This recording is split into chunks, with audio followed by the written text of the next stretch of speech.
Hello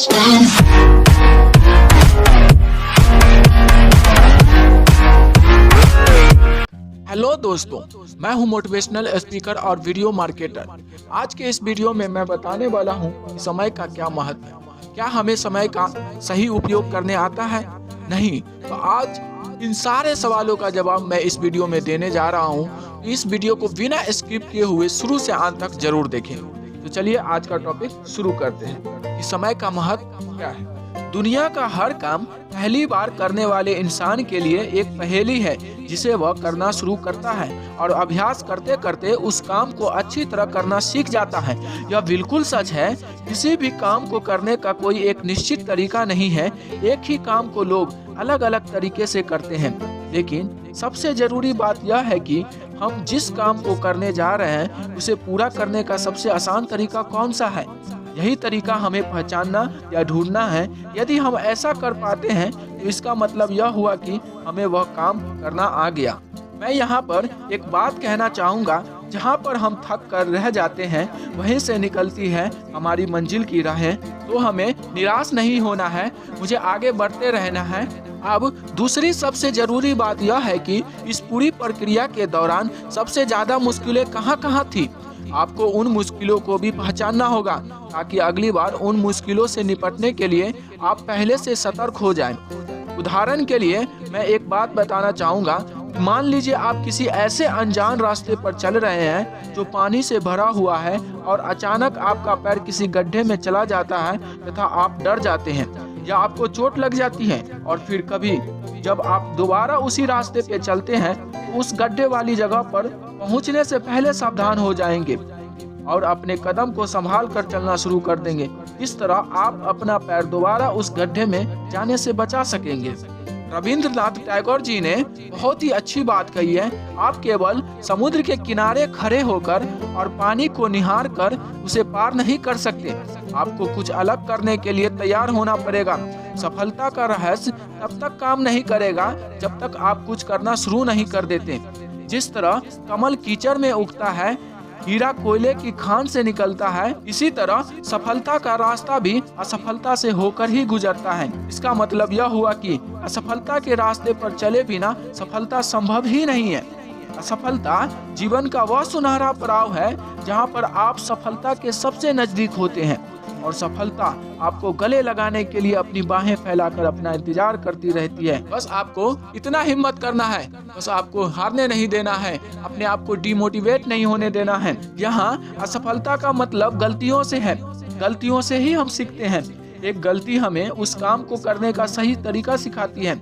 मैं दावे के साथ कह सकता हूँ कि आप बहुत जल्दी सफल हो सकते हैं अगर आप कम से कम समय में ज़्यादा से ज़्यादा गलती करने की कोशिश करें। लेकिन ध्यान रहे कि किसी भी गलती को दोबारा न करना है। मेरा दावा है कि सफलता जल्द ही आपके कदम चूमेगी। कई बार हमने सुना है कि कई बोलते हैं कि लोग क्या कहेंगे, लोग मेरे बारे में क्या सोचेंगे। तो मैं यहाँ पर एक बात कहना चाहूँगा, लोग भले ही तुम्हारे बारे में कुछ भी सोचें, तुम वही करो जो तुम्हें ठीक लगे। निंदा अथवा प्रशंसा की चिंता किए बिना अपनी राह पर चलो।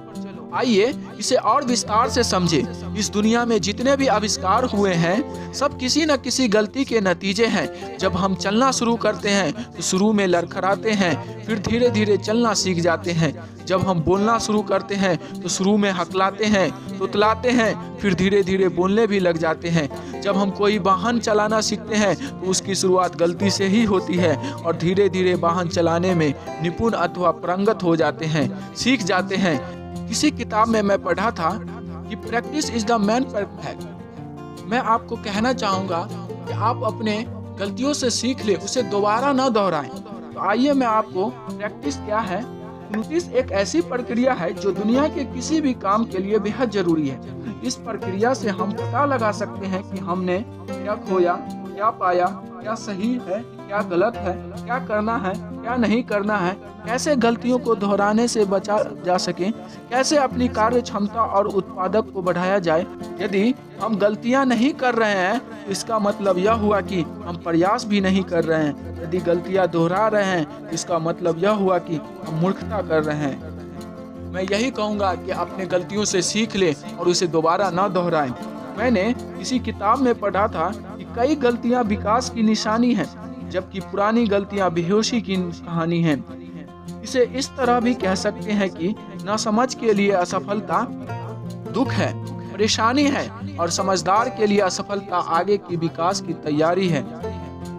मैं आपको एक एडिसन की कहानी बताता हूँ, जिसने बल्ब का आविष्कार किया है। बल्ब के आविष्कारक एडिसन से जब पूछा गया कि हजारों प्रयोग करने के बाद आपको सफलता कैसे मिली, तब उनका जवाब सुनिए। हजारों गलत प्रयोग करने के बाद मैंने यह सीखा कि बल्ब बनाने का एक ही सही तरीका है। कौन सा है? और साथ साथ मैंने बल्ब न बनाने के हजारों तरीके भी सीखे। इस प्रकार एडिसन ने अपनी सफलता के प्रति इस तरह का अनोखा नजरिया रखा, जिसकी वजह से उन्हें कभी असफल होने का अफसोस नहीं हुआ। यदि सफलता का कोई रहस्य है तो वह क्या है? हम किसी घटना को अपने नजरिए के साथ सामने वाले के नजरिए से भी देख सकें। कई बार हमें ऐसा लगता है कि हम बहुत कमजोर हैं। इस बात को मद्देनजर रखते हुए मुझे कहना पड़ रहा है कि जो सबसे आसान है वही सबसे मुश्किल भी है, जो सबसे कमजोर है वही सबसे ताकतवर भी है। हम अपने आप को जितना कमजोर समझते हैं उससे कई हजार गुना ताकतवर भी हैं। आइए जाने कैसे। इस दुनिया में हर चीज की संरचना लगभग इंसान के शरीर की संरचना की तरह है, जो मुख्यतः दो हिस्सों में बनी है। पहला सिर, दूसरा धड़।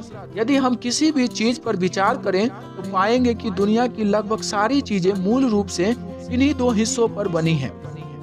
आइए आप कार की संरचना का अपने शरीर की संरचना से तुलनात्मक करें। भौतिक संरचना। अगर इंसान का सिर है तो कार का इंजन वाला भाग है। अगर इंसान का आंख है तो कार का फ्रंट लाइट है। अगर इंसान का कान है तो कार का साइड मिरर है। इस तरह हमारे शरीर में जो कुछ भी है कार में उसी तरह है।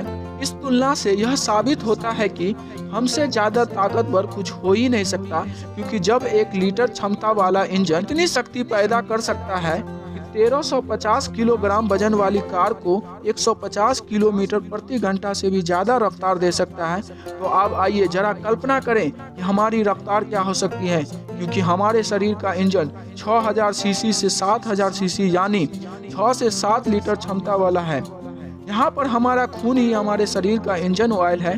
गौर करने की बात यह है कि जब 1 लीटर क्षमता वाले कार का इंजन 1350 किलोग्राम वजन वाली कार को 150 किलोमीटर प्रति घंटे से भी ज्यादा रफ्तार दे सकता है, तो जरा सोचिए कि हमारे 7 लीटर क्षमता वाले इंजन की रफ्तार क्या हो सकती है।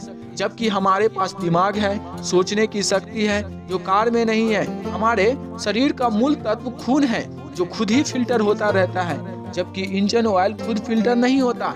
हमारे शरीर की रासायनिक संरचना 5 तत्व से बनी है, जो प्राकृतिक है, जबकि कार लोहे से बनी है, जो मानव द्वारा बनाया गया है। सबसे खास बात यह है कि हमारा जो निर्माता है वह एक प्राकृतिक ब्रांड है जो यूनिवर्सल है, जबकि कार का निर्माता एक इंसानी ब्रांड है जो रीजनल है। और अंत में सबसे महत्वपूर्ण बात यह है कि हमारे पास चिंतन शक्ति है, सोचने की शक्ति है, जिसके सहारे हम पल भर में ब्रह्मांड के पार जा सकते हैं। मैं आपसे एक बार फिर पूछना चाहूँगा कि क्या आप अभी भी अपने आप को कमजोर समझते हैं? यदि हाँ, तो मैं यह मानने के लिए मजबूर हूँ कि सचमुच आपसे कमजोर इस दुनिया में कोई हो ही नहीं सकता। अगर नहीं तो अपने ऊपर से उठाकर फेंक दीजिए। हालातों एवं परिस्थितियों का दबाव हटा दीजिए। अपने अंदर महसूस कीजिए कि अपनी और अपने परिवार के प्रति जिम्मेदारियां बढ़ा दीजिए। अपना पहला कदम उस नव निर्माण के लिए करें जिससे आपका नाम रोशन हो सके, क्योंकि इस दुनिया में शोहरत से बड़ी भूख कोई नहीं है। हो जाइए तैयार सफलता के उस पार जाने के लिए, जहां पर सफलता अपनी बाहें फैलाकर आपकी सफल होने का इंतजार कर रही है। इसलिए आइए जागे जिंदगी के लिए, सफल होने के लिए अपने अंदर सफलता के स्रोतों का एहसास करें।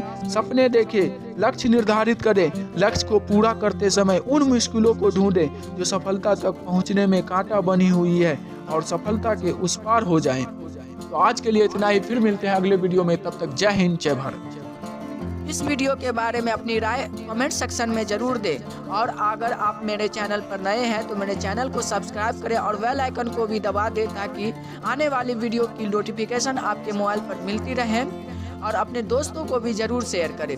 तो फिर मिलते हैं अगले वीडियो में, तब तक